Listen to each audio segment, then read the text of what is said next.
Kali ini kedatangan tamu dari P3 dan sebelumnya saya ucapkan selamat harlah untuk yang ke-51 untuk P3. Semoga semakin jaya dan sukses ke depannya. Amin. Assalamualaikum warahmatullahi wabarakatuh. Perkenalkan, saya Insan Hubah Hakiki. Saya Akamsi, anak kampung sini. Saya asli Genuk. Ayah saya dari Genuk Sari, ibu saya dari perbatasan Sembung Harjo dan Bangetayu Wetan. Saya hadir di 2024 ini. Mungkin takdirnya harus berjuang begitu. Saya tidak tahu nanti takdirnya jadi apa tidak. Yang penting saya hanya melaksanakan atau menjalani apa yang sudah ditakdirkan saya sebagai calon anggota legislatif. Selanjutnya saya mempunyai komitmen, dan ini bukan janji untuk siapa-siapa, ini janji untuk saya sendiri, karena saya sendiri juga bagian dari pendidik, dan yang kedua saya bagian dari anak muda, yang ketiga saya bagian dari kampung yang sangat sering banjir ya. Jika panjenengan, jika saudara, jika teman, jika bro dan sis atau siapapun itu ya, warga Genuk, Pedurungan Gayam Sari, merasakan hal yang sama, mempunyai keresahan yang sama, mempunyai cita-cita agar bisa lepas dari permasalahan ini, maka jangan sia-siakan tanggal 14 Februari 2024 untuk datang ke TPS, atau mungkin sebelum 14 Februari mau ada dialog dengan saya, mau banyak mendesak saya, ingin mencurahkan semua keluh kesahnya ke saya, ya nanti bisa langsung ke akun Instagram teman Hubah atau akun Instagram saya sendiri, Insan Hubah Hakiki. Dan saya sangat terbuka untuk dialog, untuk kritikan, masukan, atau saran yang itu nanti mungkin di awal sangat pahit, tapi jika diuji secara ilmiah, secara akademik, itu memang sudah terbukti baik ya, terutama untuk Dapil Genuk Gayam Sari Pedurungan. Jika Anda merasakan anggota legislatif atau legislator yang ada di daerah Anda selama ini tidak mempunyai dampak untuk Anda, tidak mempunyai aspirasi yang sama untuk Anda, bahkan tidak kelihatan bekerja, silakan dievaluasi, silakan 2024 ini move on.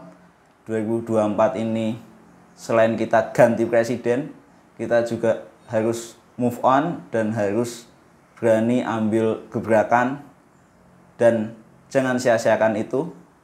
Kertas suara hijau ya, caleg DPRD Kota Semarang Dapil 2 Genuk Gayam Sari Pedurungan, nomor 17 Partai Persatuan Pembangunan ada di pojok kiri, dan cari nomor 8 Insan Hubah Hakiki. Saya sangat senang hati, atau saya sangat bangga sekali jika ada teman-teman, terutama anak muda, yang bikin forum atau bikin majelis dialog ya, dimanapun yang ada di Genuk Pedurungan Gayam Sari. Sekian dari saya. Wallahul muwaffiq ila aqwamit thoriq. Wassalamualaikum warahmatullahi wabarakatuh. Ya, apa kabar Mas Hubah? Alhamdulillah baik. Alhamdulillah. Sehat ya? Sehat. Agak panas tadi. Hadir di perjalanan Mas ya? Iya. Nah, ini maju, kenapa pilihannya ke P3? Kenapa pilihannya ke P3 ya? Ya karena P3 ini dia emang nasionalis. Nasionalis itu bukan dikotomi antara nasionalis dan religius ya. Nasionalis itu dalam artian P3 ini partai umat Islam, dan itu basis akarnya itu di seluruh Indonesia. Tapi memperhitungkan nggak Mas Memperhitungkan kira-kira gimana? suara gitu? Apalagi kan kemarin P3 dapat suara parlemen kan agak minim. Iya. Kira memperhitungkan nggak itu? Kalau 2019 ya kita tahu sendiri ya, 2019 ketika Gus Romi itu, Romahur Muzi ya, dia ditangkap KPK, dan saya kira itu jauh lah, maksudnya dulu tuh emang benar-benar terpuruk ya 2019, sedangkan 2024 ini udah benar-benar siap fight gitu. Dari banyak caleg dan dari pengurus ya, dari bawah sampai atas, insya Allah tuh lebih baik dari 2019. Iya, soalnya ini kan apalagi Mas Huba masih muda gitu kan. Iya. Ini ada hal yang berbeda dengan yang saya lihat dari di media nasional itu kan, para anak-anak muda kan larinya ke partai-partai yang udah gede. Oh ya, udah gede. Kan? Betul. Mas Huba sendiri malah masuk, nyalek, dan jadi kader di Partai P3. Iya. Berarti maksudnya nggak ada rasa ketakutan bersaing gitu kan? Iya, nggak ada ketakutan bersaing. Justru malah mungkin kalau kita mau adu gagasan dan mau adu latar belakang secara ideologis juga mungkin kita berani gitu dengan partai-partai yang lain, apalagi partai-partai yang baru dan mungkin kurang kurang jelas platform ideologinya gitu. Seberapa penting nih gagasan? Nah, gagasan. Iya, gagasan ini seberapa penting menurut Mas Huba? Gagasan di pemilu 2024 ini ya. Saya kira sangatlah penting ya. Kecuali emang niat maju sebagai calon anggota legislatif ini cuma hanya untuk mengambil keuntungan di kemudian hari. Karena apa? Karena banyak dari kita itu dari caleg-caleg itu ya, yang kadang juga nggak tahu fungsi legislasi itu apa, fungsi anggota Dewan Perwakilan Rakyat di tingkat kota kabupaten itu apa aja, fungsi di Dewan Perwakilan Rakyat yang tingkatnya provinsi itu apa aja. Kalau itunya mungkin iya Mas, soalnya saya sempat searching juga di media. Ada banyak kampanye dari teman-teman yang caleg itu. Sebenarnya kampanye itu lebih pas dikampanyekan sebagai bupati daripada jadi anggota dewan dan perwakilan gitu. Betul. Nah, kira-kira menyikapi hal seperti itu, yang salah apanya gitu kira-kira itu? Yang salah banyak sekali yang salah. Ya karena kita tahu ya bahwa kadang perekrutan atau kaderisasi di partai itu kan kadang seinstan itu ya, asalkan jenengan punya uang segini, jenengan siap untuk memenangkan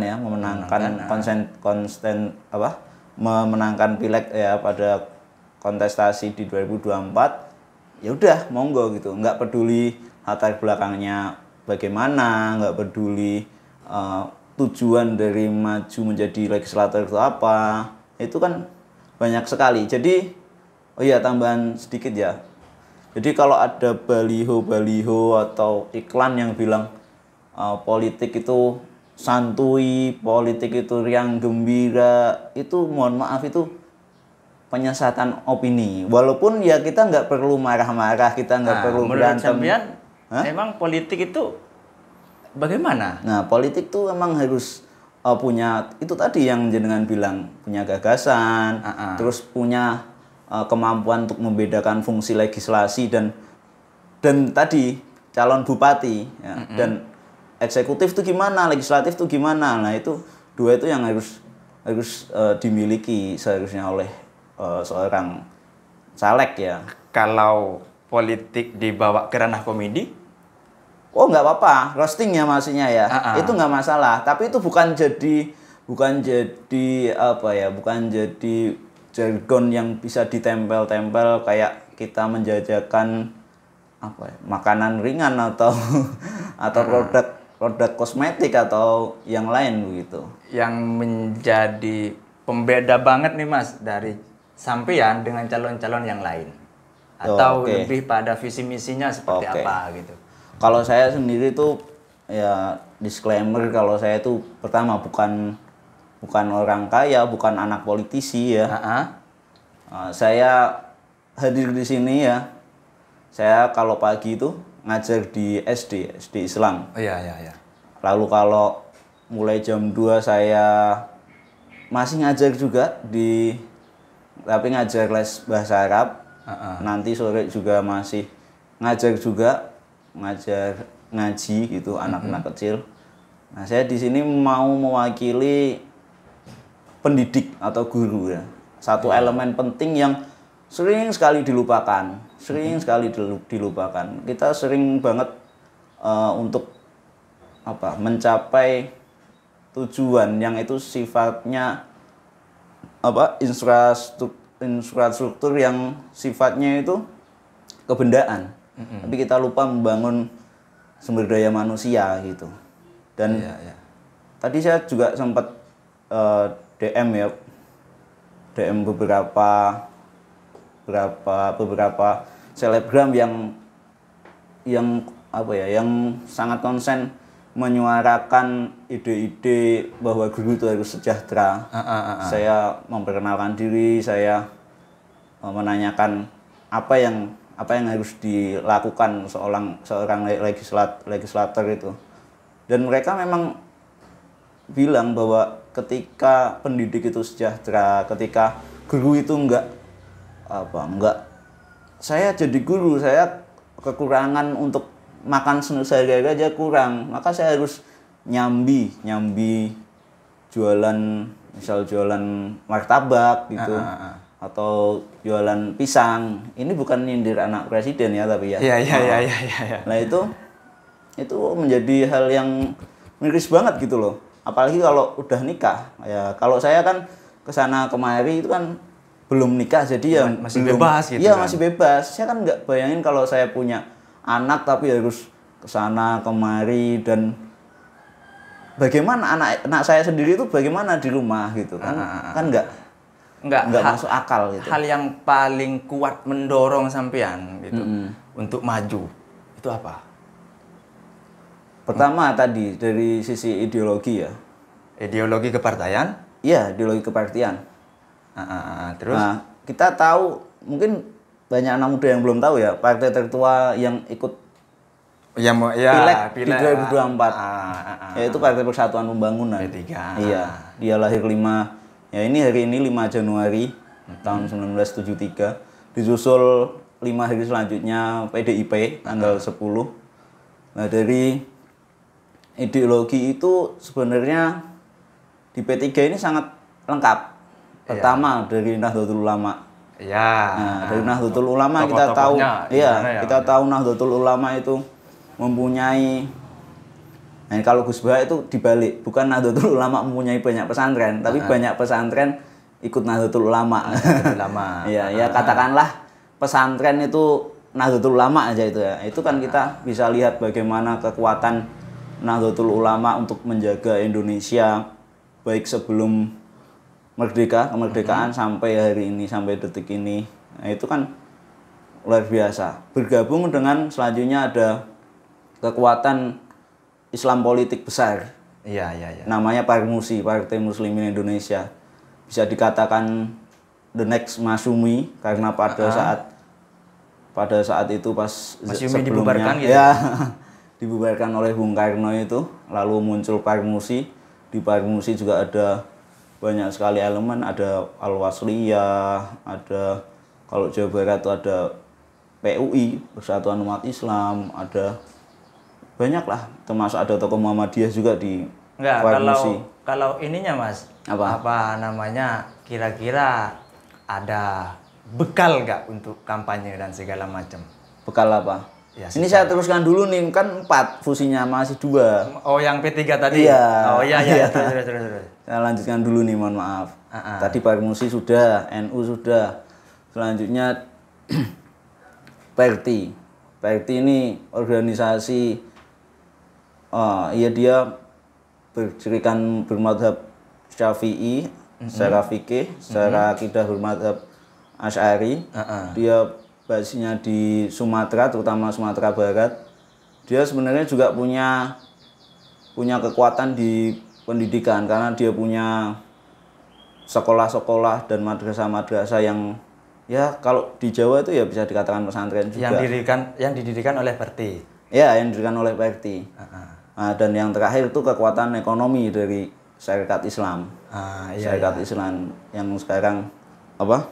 Yang diprakarsai Cokroaminoto nggak? Ya, Syarikat Islam yang sebelumnya Syarikat Dagang Islam. Ya, dari empat fusi ini sebenarnya sudah sangat saling melengkapi, dan menurut saya jika ada yang merasa oh ini saya sakit hati terus saya bikin partai baru, nah itu kadang umat Islam itu kadang apa ya?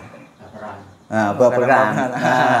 Saya nggak ditokohkan, saya bikin partai baru itu yang kadang sangat disayangkan dari umat Islam. Besar, tapi kadang kalau nggak ditokohkan menjadi ya saya harus pindah tempat dan bikin tempat baru gitu. Dari 4 yang tadi itu adalah salah satu ideologi. Atau anak turunannya dari bagaimana P3 hingga akhirnya masnya terdorong untuk maju. Maju di caleg ini kan gitu loh. Enggak, maksudnya yang bekal atau visi misi dan segala macam, terus bekal untuk berkampanye, untuk kemenangannya gitu. Yang bekal apa? Bekal materi apa? Ya secara materi kan kalau kampanye kan pasti ada ininya ya. Ada bukan money politik sih, enggak. Cuma ya paling ngopi-ngopi bareng gitu loh. Karena dekat, Mas. Biasanya yang saya lihat itu ya. Habis nyalek gagal frustasi ya, setelah diri. Setelah ditanya di wawancara ini gagal frustasi karena banyak menghabiskan duit. Nah ini yang saya tanyakan ke sampean. Itu kalau saya itu ada model namanya tandem, jadi sama DPR di provinsi sama DPR RI gitu. Untuk pembiayaan sendiri kalau saya sih enggak, kayak saya lebih memilih untuk itu aktif ya, seperti Mas yang lihat itu ya di sosial media. Saya lebih memilih untuk aktif di situ, dan selain di sosial, tentu bukan sosial media saja. Tentu saya juga tetap terjun ke tim-tim yang ada di RT juga. Saya juga melakukan dialog sama teman-teman juga dari dari lingkungan kecil saya sendiri, dari teman-teman pengajar atau pendidik itu. Jadi saya ya bukan memanfaatkan juga ya, saling bermanfaat di orang-orang yang kenal saya dan saya kenal, seperti itu. Dan saya tidak muluk-muluk juga bahwa ini kalau enggak jadi nanti saya harus balik modal kayak itu. Enggak. Apalagi kita kan prinsipnya P3 itu kan ibadah ya. Prinsip pergerakan kita itu kan ibadah. Jadi tujuannya bukan di kemudian hari ngambil untung, bukan. Tapi bagaimana P3 ini punya anggota di parlemen, terutama di Kota Semarang. Kemarin 2019 kita kosong, dan ketika sudah duduk di parlemen kita bisa menyuarakan kepentingan-kepentingan tadi. Kalau saya pendidik, walaupun nanti saya juga punya tempat punya blog khusus lah untuk anak muda juga. Nah itu aspirasinya bisa diserap seperti itu. Kalau visi misinya, Mas? Visi misinya saya tuh mempunyai angan-angan ya. Saya punya angan-angan, kalau terutama di Kecamatan Genuk ini terkenal banget. Kalau Genuk itu kota banjir. Itu saya punya angan-angan agar legislator yang ada di anggota dewan di Kota Semarang itu teriaknya itu kenceng gitu. Teriaknya kenceng, misal ada sungai yang sudah dangkal gitu. Itu solusinya bukan hanya meninggikan jalan ya. Saya pikir kalau masalah ini Mas, masalah untuk banjir tadi itu Iya. kayaknya semua calon yang dari Genuk Heeh. sama. Sama gimana? Iya, sama yang bilang untuk lebih apa ya namanya kebanjiran itu lebih mendesak. Tapi kalau calonnya itu sekarang sudah duduk di anggota DPRD kota, itu enggak relevan karena dia sudah jadi DPRD. Kenapa selama ini 5 tahun yang ke belakang kenapa dia enggak mendesak gitu loh? Enggak, maksudnya yang saya temukan dari calon-calon DPR yang baru ini yang untuk 2024 ini, Mas. Yang belum jadi. Iya, yang belum jadi. Iya. Jangan-jangan ini cuma hanya ini sama kayak janji politik Oh, ini janji ya? politik, iya. Tapi kan katanya janji itu emang harus ditagih. Iya, harus ditagih. Saya juga lihat di tagline Instagram sampean itu juga membahas tentang janji nih. Janji, ya, betul. Gitu. Kira-kira apa yang sampean tuliskan itu akan bisa dipenuhi nggak gitu loh? Yang saya tuliskan. Iya, yang di Instagram itu. Iya, karena saya di situ kan bukan saya memposisikan diri sebagai legislator, bukan sebagai eksekutif ya. Jadi untuk yang saya bicarakan tadi masalah banjir dan masalah kesejahteraan guru itu bukan cuma hanya janji saya atau gimana ya saya. Itu saya bukan berjanji untuk orang lain. Saya berjanji untuk diri saya sendiri. Karena apa? Karena 2 tahun terakhir ini kampung saya itu banjir terus. Ada garansi nggak ketika suatu saat sampean duduk di kursi DPR? Iya. Amin, semoga ini ya. Iya, amin. Itu tidak terpenuhi. Garansinya apa? Kalau garansi itu kan harusnya ranah eksekutif. Untuk warga-warga yang satu dapil sama masnya ini benar-benar diperhatikan nih. Iya. Kira-kira kalau nggak terpenuhi nih. Kalau garansi itu kan eksekutif, Mas. Kita tadi yang saya bilang yang mengganjal di saya itu selama ini legislator yang ada di Kota Semarang itu tidak ada yang teriak dengan kencang. Iya. Paham nggak? Iya, paham. Nah, kalau soal nanti misal saya sudah teriak sangat kencang, tapi ternyata juga tidak dilakukan oleh eksekutif. Nah, langkah berikutnya apa itu kira-kira nih? Langkah berikutnya adalah saya yang dialog ya sama teman-teman muda, bahwa mungkin hari ini saya mempunyai kesempatan. Hari ini 2024 saya mempunyai kesempatan. Maka jangan sia-siakan kesempatan anak muda seperti saya ini diberi kesempatan, maka jangan sia-siakan itu. Maksudnya gimana? Maksudnya jika nanti saya terpilih ya, saya akan mengkader dan menemui anak-anak muda yang potensial, yang mau untuk bareng-bareng ya, untuk bareng-bareng membenahi kota itu. Jadi kita memang kalau satu anggota DPRD saja itu nggak cukup.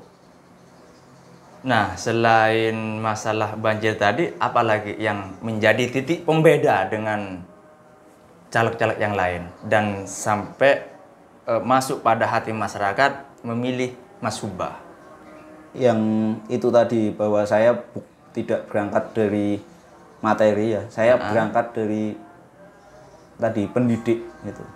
Seorang pendidik yang merasakan sendiri bagaimana pendidik itu harusnya mempunyai hak-hak yang harus dipenuhi. Sekolah gratis gitu? Sekolah gratis gimana? Kalau sekolah gratis sudah banyak sekolah gratis kok. Terus kesejahteraan pendidik atau guru itu yang masih jauh dari harapan. Berarti sama ya dengan program Capres yang diusung dari P3 ini ya? Iya. Gitu. Ada sekolah gratis, pendidikan gratis, intensif guru madrasah diniyah, intensif guru TPQ, dan intensif di agama lain, di agama Kristen juga intensif guru sekolah minggu itu juga. Karena kalau itu tadi, kalau guru atau pendidik itu tidak fokus dengan apa yang ada di hadapannya, yaitu menanggulangi kebodohan, ya, lalu untuk bisa fokus mendidik anak agar supaya berprestasi, bukan hanya akademis. Ya ini kalau dua ini nggak fokus dan pendidik atau guru itu masih berpikiran besok mau makan apa, saya jamin sampai 2045 yang katanya Indonesia Emas itu tidak akan terwujud. Secara persen mungkin ya, Iya. ya, ngomongnya gimana ya? Maksudnya bekal utama. Sampean kan masih muda Iya. gitu kan. Dan lawan-lawan dari ini kan ada yang sudah tua, ada yang tua berumur, udah yang berpengalaman lah. Iya. Bekal utama apa? Dorongan utama sampean maju sebagai caleg itu. Bekal utama apa motivasi? Iya, bekal motivasi juga. Itu apa? Bekal saya ya saya beberapa kali dari mulai MTS mungkin ya, dari MTS terus di Madrasah Aliyah, terus di kampus juga mengikuti banyak organisasi. Juga saya belajar bagaimana menata organisasi, bagaimana membuat pertanggungjawaban di setiap event atau suatu keorganisasian, bagaimana menata suatu acara itu agar bisa berhasil atau sukses. Nah, ini bekal saya, dan saya juga bukan tadi, saya ulangi lagi, berangkatnya tuh bukan karena materi gitu loh. Ya, Jadi termotivasinya karena saya merasakan sendiri gitu. Penderitaan itu saya merasakan sendiri gitu. Penderitaan tadi banjir yang pertama, yang kedua bagaimana pendidik itu belum sejahtera. Kesejahteraan pendidik. Iya. Ya mungkin ya Mas ya, kalau melihat apa yang disampaikan Masnya tadi, semua orang merasakan, tapi nggak nyalon, nggak nyalek. Nah gitu itu makanya diwakili kan. Nah, makanya jika warga Genuk, Gayam Sari, Pedurungan merasakan hal yang sama gitu, maka 2024 ini jangan disia-siakan gitu. Terutama tadi yang rumahnya kanan kirinya terendam banjir, sama yang kedua pendidik atau mungkin calon pendidik. Itu kemarin saya baca di mojok.co itu, tahu kan ya? Iya, tahu Mojoko. Ya itu di Jogja, masnya kan Jogja itu. UNY kan terkenal sekolah kampus profesi keguruan. Keguruan, kan? iya. Dari Mojok itu mengkritisi jika alumni UNY itu udah nggak mau jadi guru dan milih kerja yang lain yang gajinya UMR misalkan. Ya terus mau bagaimana gitu? Maksudnya terus yang jadi guru itu siapa gitu?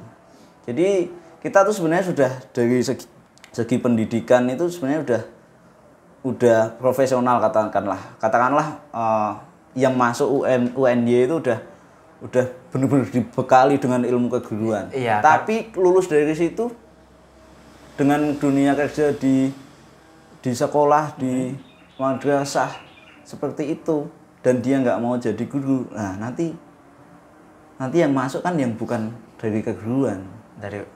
Karena ini lagi mungkin ya yang mau jadi guru karena gaji mungkin honornya yang sangat tipis.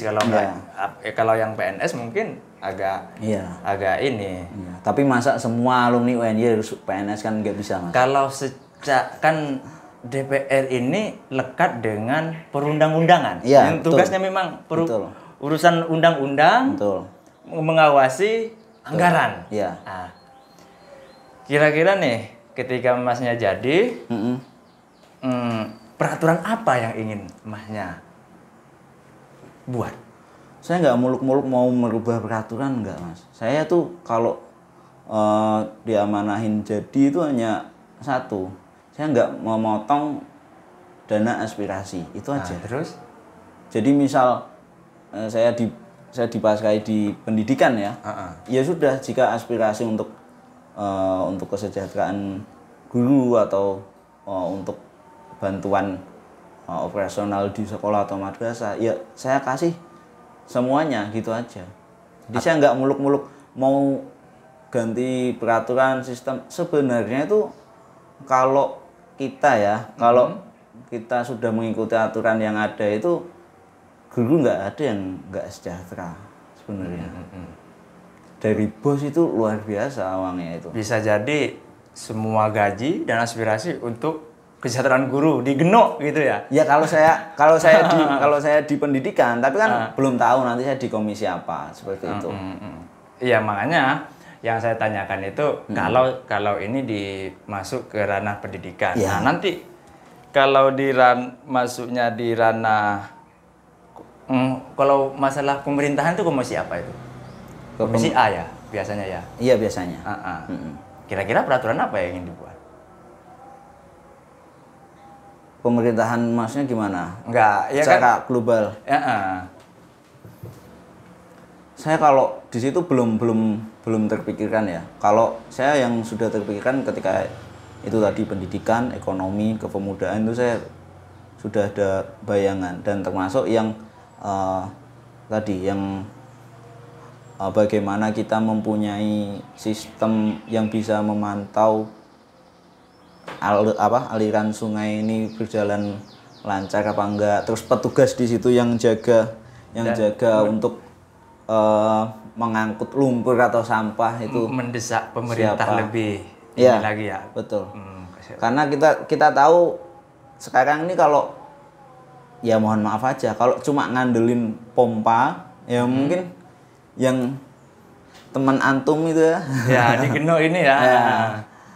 Yang sudah tahu kalau kita itu kan selalu ngandelin pompa, sedangkan pompa itu kalau sudah banjirnya besar pasti rusak, pasti cepat rusak kayak gitu, pasti enggak berfungsi. Kalau dorongan dari orang tua bagaimana, Mas?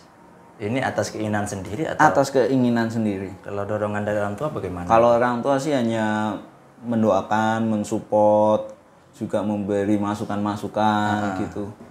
Dari orang tua itu aja.